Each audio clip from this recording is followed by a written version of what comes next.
moi-même, la chaîne qui éveille la magie qui est en vous. Je m'appelle Stéphanie, je suis coach de vie et j'accompagne des femmes à être elles-mêmes, à apprendre à se connaître, à s'aimer et à s'épanouir au quotidien grâce à des méthodes simples et bienveillantes.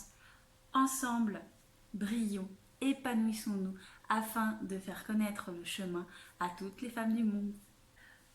Aujourd'hui, je vous retrouve pour vous parler d'un outil qui, je pense, vous sera utile pour votre épanouissement personnel. C'est le Kintsugi. Kintsugi, bon, je vous l'écris là. Vous pourrez le prononcer comme vous voulez.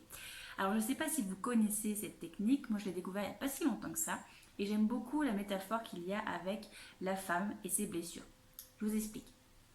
Le kintsugi, en fait, ça consiste à prendre des objets qui sont cassés, donc des pots, des vases, et de les reconstituer. Voilà, de recoller un à un les morceaux pour lui redonner sa forme. Alors, bien sûr, elle ne sera pas comme initialement, mais voilà, le but, le principe, c'est de redonner la forme globale de l'objet. Et sur les rainures, sur les fissures, sur les jointures entre les morceaux, eh bien, cette technique consiste à mettre de la poudre d'or pour sublimer l'objet en lui-même.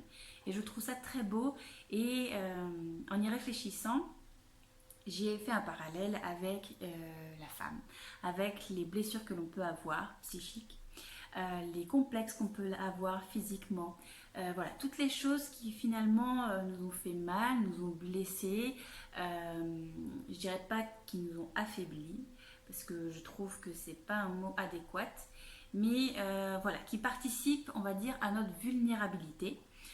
Si vous voulez savoir un peu ce que c'est, j'ai déjà fait une vidéo là-dessus. À ce sujet, je pourrais vous mettre le lien dans la description. Comme ça, ce sera plus facile pour vous pour la retrouver. Mais voilà, je trouve que c'est un beau lien avec l'art de Kintsugi.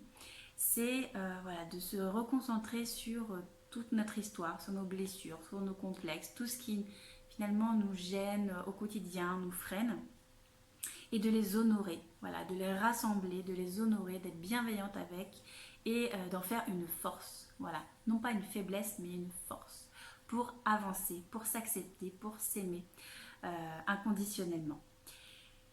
Et du coup, je vous invite à faire un exercice qui va être très simple. Vous prenez une feuille et le but ce sera d'écrire une lettre adressée à vous-même. Je m'explique. J'ai un petit exemple, après vous pourrez faire comme vous voulez, comme vous le ressentez vraiment, soyez libre. Comme toujours, vous pouvez décider ou non de ne pas le faire et de comment le faire. Moi, je vous donne juste un petit exemple pour vous guider. Donc, vous prenez une feuille, vous écrivez par exemple cher moi, voilà. Et ensuite, dans le déroulement de la lettre, vous écrivez tous vos blessures, voilà, votre histoire, ce qui vous a fait mal, ce qui vous avez blessé par le passé, ce qui vous blesse encore aujourd'hui, voilà, que ce soit psychiquement ou physiquement aussi. Donc je parlais des complexes tout à l'heure, ça peut être vraiment tout, voilà ce qui vous touche, qui vous fait mal au cœur. Et à la fin, donc voilà, vous continuez à exprimer par des mots précis vos ressentis, vos émotions. C'est vraiment important de tout sortir et de sentir que voilà, ça vibre en vous, que vous êtes connecté. Peut-être que vous allez ressentir de la tristesse, de la colère, de la haine, de la peur. Acceptez vos émotions, vraiment. Si besoin, après cet exercice, vous pouvez faire des respirations profondes.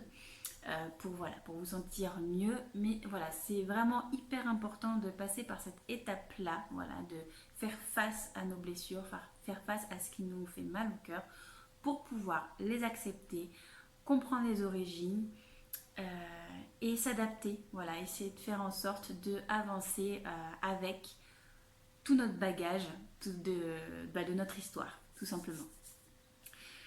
À la fin de cette lettre, donc, je vous invite à être bienveillante avec vous-même et vous pouvez écrire par exemple j'accepte d'être, je sais pas moi, être un peu timide, j'accepte d'avoir des fois des comportements qui sont un petit peu inadaptés, j'accepte de faire parfois des erreurs, enfin vous voyez, des choses comme ça assez complètes qui retracent un petit peu l'ensemble de votre personnalité, de votre façon d'être, façon de penser, façon d'agir, voilà. Et surtout de finir par et je m'aime inconditionnellement. Voilà, peu importe ce qui s'est passé dans votre histoire, peu importe vos blessures, peu importe vos erreurs, peu importe vos doutes, peu importe.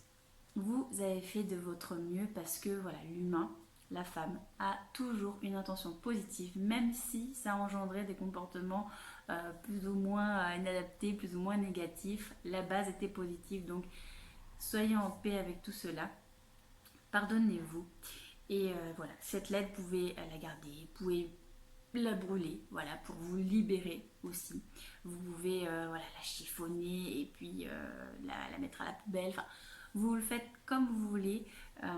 C'est vraiment ce que votre petite voix intérieure vous dit, pas celle du juge intérieur, hein, celle du cœur, celle de l'intuition. J'espère que cet exercice vous fera du bien, vous fera prendre conscience de certaines choses et vous fera évoluer, avancer sur votre chemin d'épanouissement personnel.